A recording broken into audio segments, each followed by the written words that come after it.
Hi, I'm Jennifer, 34 years old and married to Jake for just over a year now. Most of my days revolve around my laptop as I teach students from all corners of the globe. Life was cruising along smoothly until, well, it wasn't. Jake and I live in a fantastic house that my parents left me, spacious, cozy, and entirely ours. That was until recently when Jake's parents, Martha and Bob, moved in just down the road. At first, their visits were a pleasant addition, but soon, the pleasantness turned into something far less enjoyable. Martha, with her lifetime badge of housewifery, began nitpicking everything from my cooking to the way I maintained the house. Her standards were astronomically high. "Jennifer, darling, this pasta is a bit bland, don't you think?" she'd say, scrunching her face like she'd bitten into something sour. And as for the house, she preached about keeping it spotless, insisting, "You do want to keep Jake happy, don't you?" I bit my tongue 1,000 times every time Martha made one of her comments. I tried to explain, hoping for a shred of understanding, but she'd just wave her hand dismissively and say, "Nonsense. It's about prioritizing. Your job is to take care of the home and Jake, of course." One day, she even had the audacity to inspect Jake's laundry right in front of me. "You're letting him wear this. The colors have faded. You're not using the right detergent." I was fuming, my fists clenched so tightly I felt like I could turn coal into diamonds. But I swallowed my anger, trying to keep the peace. "Jennifer, they're not staying with us permanently. It's just a visit," I told myself. But those visits felt like they were stretching the fabric of my sanity thinner and thinner. One sunny afternoon, while setting up my laptop for a tutoring session, I heard a truck pull up outside. Peeking through the window, my jaw dropped. There was Jake helping his parents unload boxes and furniture from a massive moving truck. My heart sank. This wasn't happening. Martha, the matriarch, was directing the move with an air of ownership, while Bob looked content, not lifting a finger as he surveyed his new domain. Jake caught my eye and gave me an apologetic shrug. I stormed outside. "Jake, what on earth is going on?" "Oh, hey, babe. Surprise, Mom and Dad are moving in with us. Isn't that great?" He was all smiles, completely oblivious to my rising panic and fury. "Great? When were you planning on discussing this life-altering decision with me, your wife?" I practically spat the words out, incredulous. "Calm down, babe. It's just temporary. They're having some financial troubles, and this way, they can rent out their place for extra cash. It's a win-win," Jake said, trying to wrap his arm around me. But I shrugged him off. Martha chose that moment to glide over, her pastel cardigan and pearls making her look like a commanding figure. "Jennifer, darling, it's so sensible. We're all family here. Plus, you have so much space in this lovely house of yours. It was meant to be shared." Shared?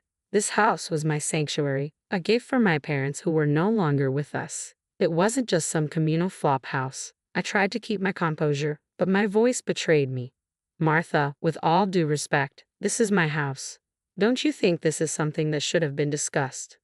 "Oh, sweetheart, don't be like that. Family helps family. We'll make such lovely memories together," Martha said, patting herself on the back while Bob nodded along, adding his 2 cents. "Yeah, Jennifer, it's about time we all got closer, don't you think?" Closer? I was at a loss for words. The arrogance and entitlement were overwhelming. Jake looked between me and his parents, clearly torn. "Come on, Jenny, it'll be fine. What's mine is yours, and what's yours is ours, right?" Wrong, so very wrong. But as angry as I was, I couldn't bring myself to kick them out immediately. Maybe it was shock or that small voice reminding me of what family meant to Jake. So I did what I'd become an expert at. I swallowed my fury, forced a smile, and welcomed them into my home. As days turned into weeks, the so-called temporary arrangement felt more like a life sentence.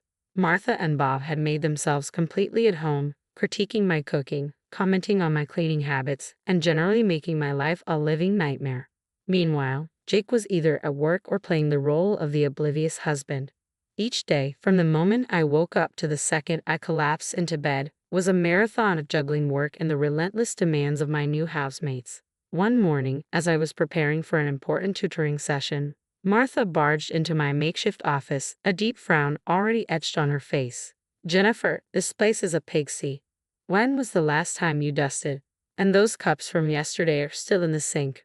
Martha's voice cut through the quiet, her arms crossed in disapproval. I clenched my jaw, my fingers hovering over the keyboard. "Martha, I have back-to-back sessions today. I'll get to it when I can, I said, trying to keep my voice steady. She huffed, her expression hardening. In my day, we kept a clean house and worked. It's about managing your time better.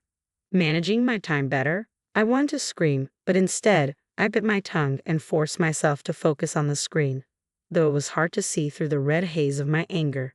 Bob wasn't any better. He had an uncanny knack for needing something right when I was in the middle of explaining complex concepts to my students.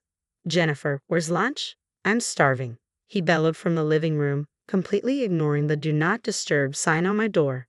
It's in the fridge, Bob.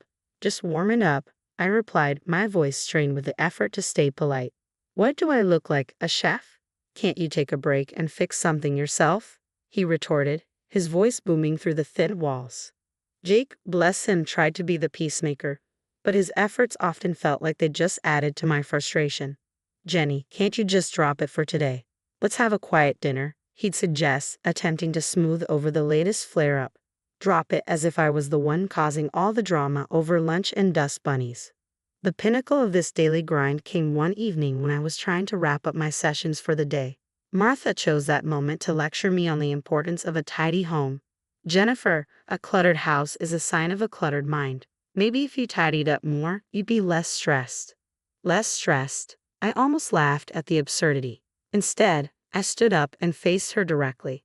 Martha, I'm working. This cluttered office is paying our bills right now. And maybe if you're so concerned about the cleaning, you could help out. Her face turned a shade of red I hadn't seen before. I'm a guest in this house, Jennifer. It's not my job to clean. The word guest echoed mockingly in my mind. Some guests, they were turning my life and home upside down. That night, as I lay in bed staring at the ceiling, I couldn't help but reflect on the absurdity of it all. Here I was, working hard to provide, to teach, and to keep some semblance of peace in my own home, only to be criticized at every turn.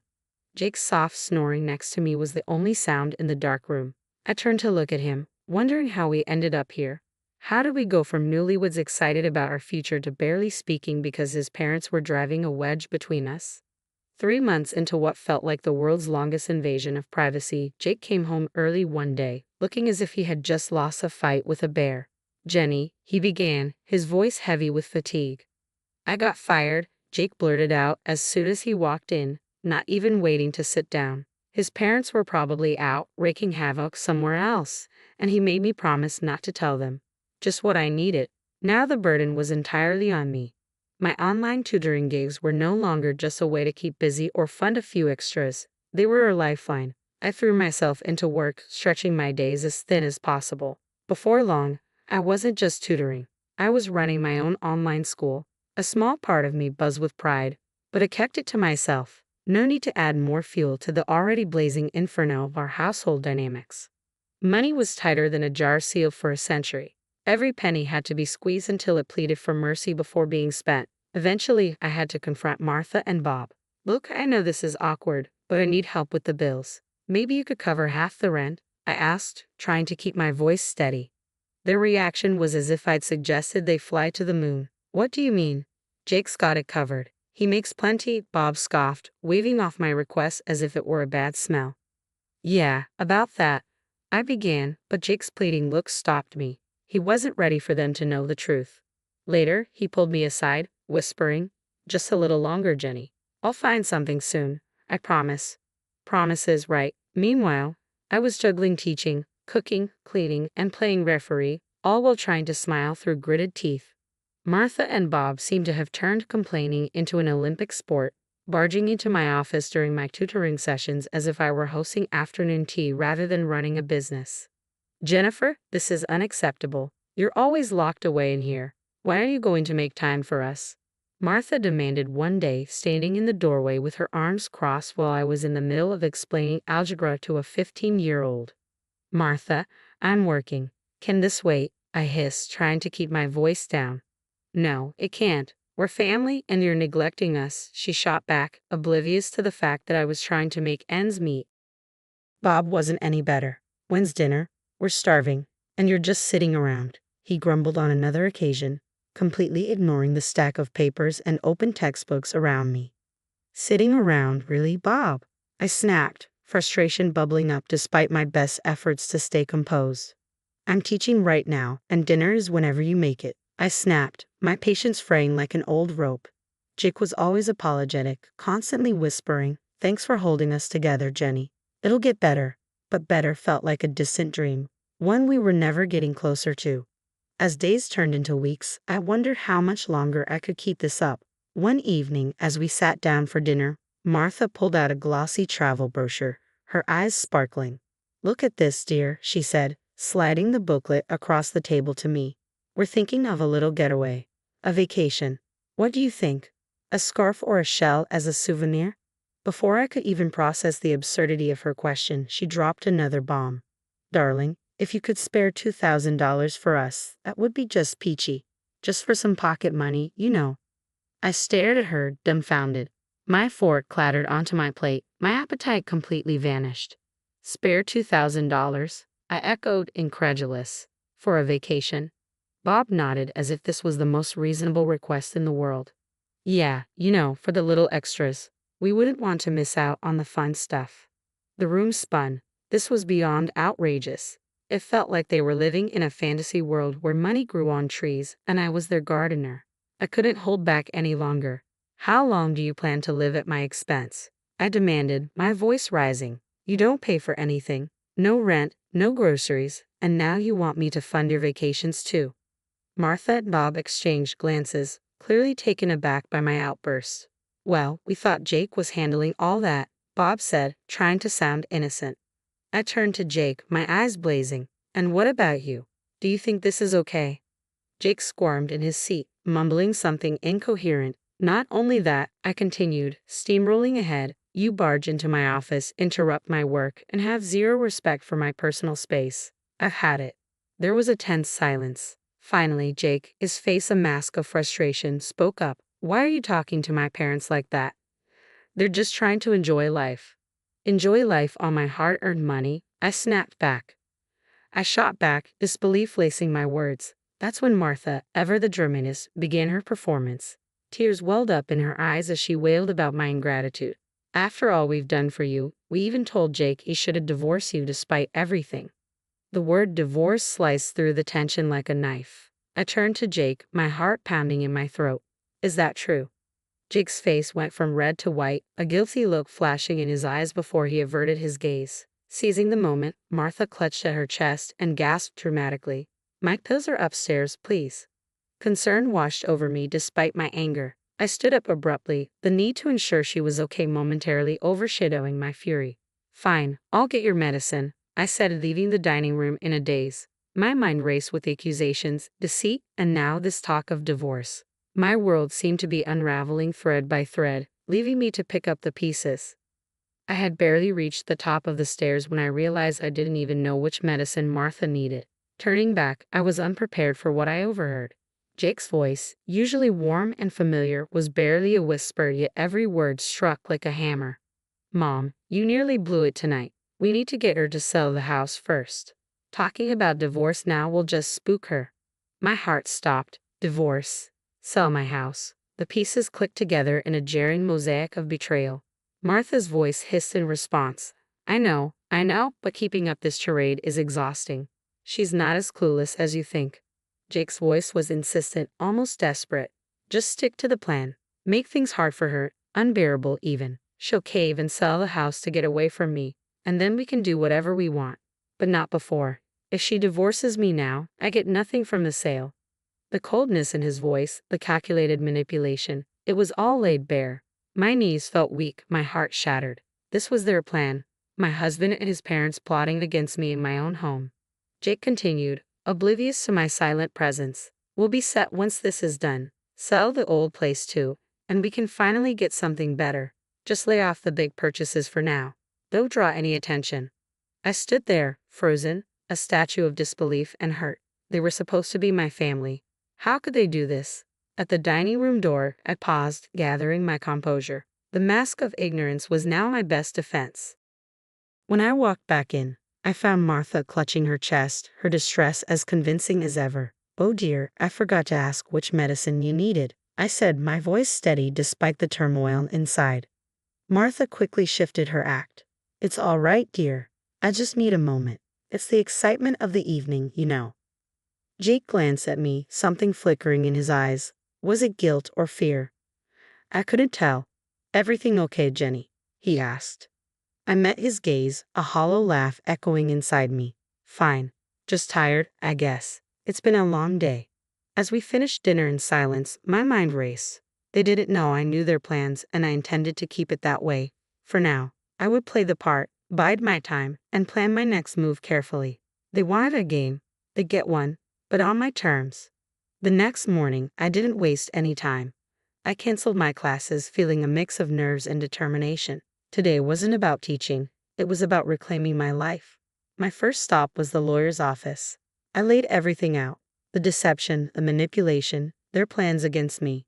He reassured me, explaining that the law protected my inheritance. My house was mine alone, divorce or not. With divorce papers in hand, I headed back home, my resolve strengthening with every step. The scene that greeted me was predictably frustrating. Martha immediately started in on me. Where have you been all day? We've been waiting for you to make dinner, she snapped, her voice dripping with disdain. I met her gaze, my patience worn thin. I'm not your cook or your maid. That ends now. Jake attempted to smooth things over, his voice too casual. Maybe this is a sign we should sell the house and start fresh somewhere else. His parents nodded eagerly, clearly liking where this was going. I couldn't help it. I laughed. The absurdity of it all. Their faces, it was too much. Oh, Jake, I know about your plan. All of it. Silence crashed down like a wave. Jake's face went white and Martha's mouth snapped shut. What plan? Jake managed, his voice shaky and guilty. Taking a deep breath, I laid the divorce papers on the table. This plan, we're done. I want you and your parents out of my house. The outrage was immediate. Martha was the first to explode. You can't do this. We're family. Family doesn't plot against each other. I shot back, my voice firm. Jake tried to argue, to plead, but I was unmoved. I'm not falling for it, Jake. It's over. I've already spoken to a lawyer. His defeat was evident as he realized the gravity of the situation. They had no legal ground to stand on, no emotional manipulation left to play. Reluctantly, with anger and frustration boiling over, Jake and his parents packed their things and left. After they were gone, the silence in the house was deafening, but it was the sound of freedom. I sat alone in the dining room, the echoes of their departure still resonating off the walls. It was over. I could finally breathe again, but the weight of what had transpired hung heavily in the air. I wasn't sure what to do with myself. The routine I had been so accustomed to, despite its toxicity, was gone. I decided to call my best friend Sarah. If anyone could understand, it was her. Hey, it's me, I said when she picked up. Jennifer, what's wrong? You sound off. Sarah's voice was filled with concern. I laughed, a mix of relief and disbelief in my tone. You won't believe what's happened. Jake and his parents, they're gone. I kicked them out. Sarah's surprise was evident. Girl, what happened? So I told her everything, from the overheard conversation to the visit to the lawyer and the final showdown. As I spoke, the reality of my newfound freedom began to sink in. Wow, Jennifer, I don't even know what to say. Are you okay? She asked after a moment of silence. Yeah, I think I am. Better than I've been in a long time, I admitted, a smile spreading across my face. We chatted a bit longer, her support lifting my spirits even further. Hanging up, I felt a renewed sense of purpose. The house felt different now. It was truly mine again. I could do whatever I wanted with it, fill it with new memories, maybe even redecorate. The days that followed were a blur of activity. I started making small changes around the house, clearing out reminders of Jake and his parents. With each box I packed away, I felt lighter, more in control of my destiny. I also threw myself into my online school, pouring every ounce of energy into something that was truly mine. It wasn't just a distraction. It was a lifeline, pulling me out of the murky waters of betrayal and onto solid ground. My students, my lessons, they gave me purpose and a reason to look forward to each day. One afternoon, as I was prepping for a webinar that had garnered interest from corners of the globe I'd only dreamed of reaching, my phone rang.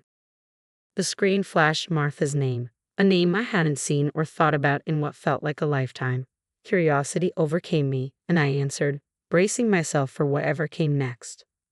Jennifer, dear, it's Martha. We need your help, she stammered, her voice laced with a desperation I'd never heard from her before. I hesitated, memories of their betrayal flashing bright and hot. What's happened?